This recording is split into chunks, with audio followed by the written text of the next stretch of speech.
পাকিস্তানের সামনে কঠিন কিন্তু সম্ভব হিসাব, আর যেটা পূরণ করলেই রাস্তা ক্লিয়ার সেমিফাইনালের।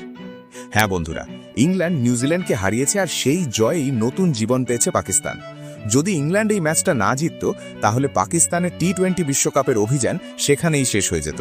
কিন্তু এখন দরজা পুরো বন্ধ নয়, হয়তো রাস্তা কঠিন কিন্তু খোলা আছে। সবকিছু এখন পাকিস্তানের নিজের হাতে। শ্রীলঙ্কার বিরুদ্ধে শেষ ম্যাচে কিভাবে পারফর্ম করবে তার উপরই নির্ভর করছে সেমিফাইনালের ভাগ্য। তো চলো একদম সহজ করে তোমাদের বুঝিয়ে বলি যে কিভাবে পাকিস্তান দল সেমিফাইনালে যেতে পারে।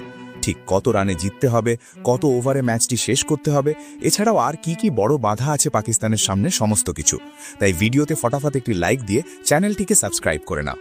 বন্ধুরা, ইংল্যান্ড টানা 3 ম্যাচ জিতে 6 পয়েন্ট নিয়ে গ্রুপে 1 নম্বরে থেকে ইতিমধ্যেই সেমিফাইনাল নিশ্চিত করেছে। এরপর আছে নিউজিল্যান্ড, 3 ম্যাচে 1 জয়, 1 ম্যাচ বৃষ্টির কারণে পরিত্যক্ত, 1 পয়েন্ট, 1 ম্যাচ হার, মোট 3 পয়েন্ট নিউজিল্যান্ডের। তাদের নেট রান রেট প্রায় +1.390, অর্থাৎ প্রায় 1.4। অন্যদিকে পাকিস্তান খেলেছে 2 ম্যাচ, একটি ম্যাচে ফল না হওয়ায় 1 পয়েন্ট, একটি হারে 0 পয়েন্ট, মোট 1 পয়েন্ট।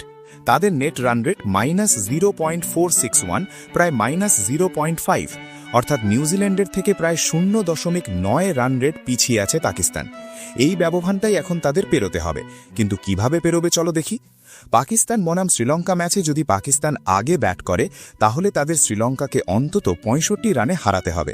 ধরা যাক পাকিস্তান 200 রান করল, তাহলে শ্রীলঙ্কাকে 135 বা তার কমে অল আউট করতে হবে।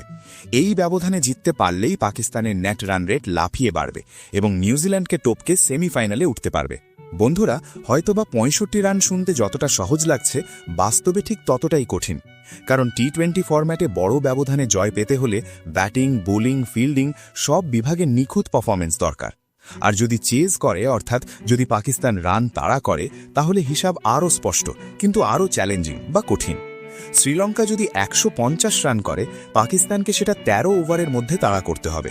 শ্রীলঙ্কা যদি 140 করে, তাহলেও প্রায় একই রকম দ্রুত গতিতে রান তুলতে হবে। 160 করলেও লক্ষ্য 13 ওভারের মধ্যে ম্যাচ শেষ করতে হবে। অর্থাৎ শুধু জিতলেই হবে না, দ্রুত জিততে হবে, বড় ব্যবধানে জিততে হবে, যেন নেট রান রেট হু করে বেড়ে যায়।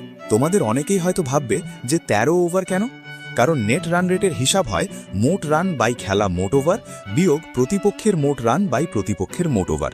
তাই কম ওভারে বেশি রান তাড়া করলে নেট রান রেট অনেকটা বেড়ে যায়, আর সেটাই এখন পাকিস্তানের টিকেট।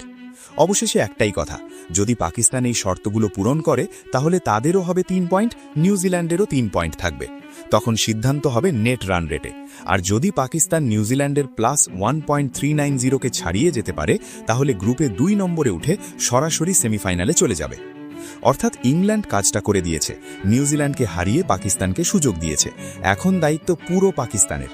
তারা কি 65 রানের জয় পাবে? তারা কি 13 ওভারে রান তাড়া করতে পারবে, নাকি চাপের মুখে ভেঙে পড়বে? ক্রিকেটের শেষ মুহূর্ত পর্যন্ত কিছুই নিশ্চিত নয়। এক ম্যাচ, এক অবাস্তব ইনিংস, এক দারুণ স্পেল সব হিসাব বদলে দিতে পারে। পাকিস্তানের সামনে এখন একটাই লক্ষ্য, বড় জয়। ছোট জয় কোনো কাজে আসবে না। এখন প্রশ্নটা তোমাদের কাছে, পাকিস্তান কি পারবে, নাকি নিউজিল্যান্ডই থাকবে দ্বিতীয় স্থানে? জানাতে কিন্তু ভুলো না।